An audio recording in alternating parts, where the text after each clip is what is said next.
Many schools enrol international students. One regional Victorian school is maximising opportunities for meaningful curriculum-based collaboration between them and the local students.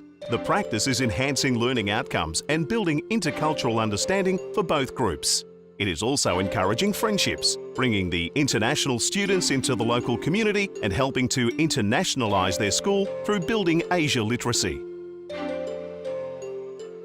Internationalising education is extremely important for all schools, and particularly for a school such as ours that's in a regional community. One of the ways that we can do that is by having international students as part of our program here at the college. We want our students to think of themselves as global citizens and to be aware of all the opportunities that are going to be available to them in the future. The rise of the Asian century and all the things that go with that, we think put our school and our students in a position where they can do wonderful things. We want to be able to support them to do that. A great example of how we're internationalising education in a very simple way is through the work that we're doing with our sociology and our EAL English class. We have students coming together, sharing the learning and culture of each other. So this is our first session when we get together, and an opportunity for us to ask each other questions that we have prepared. The focus is for our local students, Asia Literacy, but also for my EAL class to learn about the Australian culture and an opportunity for them to tell the local students about their culture. In sociology, we've studied youth and family, and we studied it across cultures, and now it's just a practical way of getting together, and our students interview the Chinese students and the Chinese students interview our students. It's a practical and meaningful exercise in promoting intercultural understanding. How do you celebrate Christmas?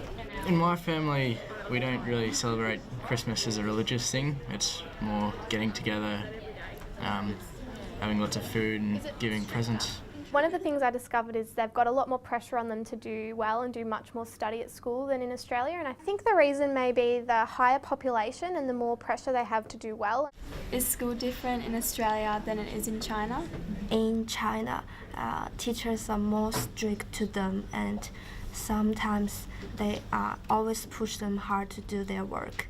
So as a sociology student, we're studying family at the moment. So I think it was just really interesting to see their family dynamics and get to understand it a little bit more. At the end of it, we'll go back to our respective classes. There'll be discussion about what we've learnt, about things that they were stunned by or things that they expected, and then to make it more formal, at the end of the semester in the exam, I'll ask them to give specific examples about how intercultural understanding can be achieved. In the past, we have seen that the international students tend to be isolated and to sit together.